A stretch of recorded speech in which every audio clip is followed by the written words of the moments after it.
ယောက်ျားတစ်ယောက်ကမင်းကိုမလိုချင်တော့တဲ့အခါပိုပြီးရိုင်းဆိုင်လာတတ်တယ်ဒါပေမဲ့အမျိုးသမီးတစ်ယောက်ကမင်းကိုစိတ်ကုံတော်တဲ့အခါမှာတော့ပိုပြီးငြိမ်သက်သွားတတ်တယ်စိတ်သက်မခိုင်မာတဲ့ယောက်ျားတွေကအလိုလိုနေရင်ထွက်မသွားဘူးမင်းဘက်ကစိတ်ဖြက်သည်လမ်းခွဲစကားပြောလာအောင်ထိမင်းပေါ်လေးစားမှုမရှိတဲ့လုပ်ရက်တွေတမင်လူပြလိမ့်မယ်မင်းကိုတမင်ရန်စာမယ်စိတ်တူအောင်စို့မယ်အဲ့ဒီခါမင်းကတီးမခံနိုင်လို့ပောက်ကွဲလိုက်ပြီဆိုရင်သူကအဖြစ်မရှိတဲ့လူလိုဟန်ဆောင်ပြီးမင်းကိုပဲယူနေတာလို့အဖြစ်ပုံချတော့တာပဲသူကဇလန်းကိုပြောင်းပြန်လှန်ခြင်းတာပြဿနာအလုံးက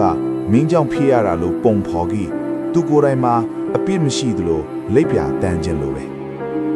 ဒါပေမဲ့အမျိုးသမီးတယောက်တည်ငြိမ်သွားပြီဆိုရင်တော့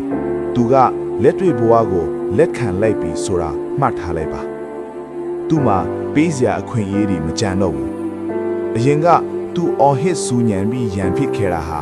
ဒီအချစ်ရေးကိုဆက်ထိန်ထားခြင်းလိုပဲ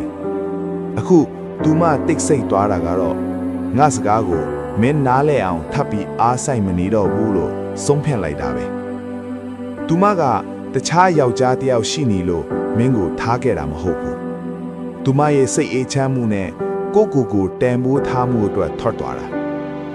အမျိုးသမီးတစ်ယောက်ကမင်းထက်သူမရဲ့စိတ်အေးချမ်းမှုကိုရွေးချယ်လိုက်ပြီဆိုရင်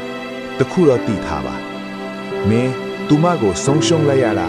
သူအိမ်ပေါ်ကဆင်းသွားတဲ့နေ့မှမဟုတ်ဘူးသူမမင်းနဲ့ရံမဖြစ်တော့ပဲနှုတ်ဆက်သွားကြတဲ့ကမင်းသူမကိုဆုံးရှုံးခဲ့တာကြာပါပြီသူမထွက်သွားတာဟာမင်းကိုအပြစ်ပေးဖို့မဟုတ်ဘူးမင်းပေးခဲ့တဲ့ဒဏ်ရာတွေကိုကုစားဖို့အတွက်ပဲမှတ်ထားဒါဟာဘယ်တော့မှနှခါမပြန်ပွင့်တော့မယ်တစ်ချက်ပဲ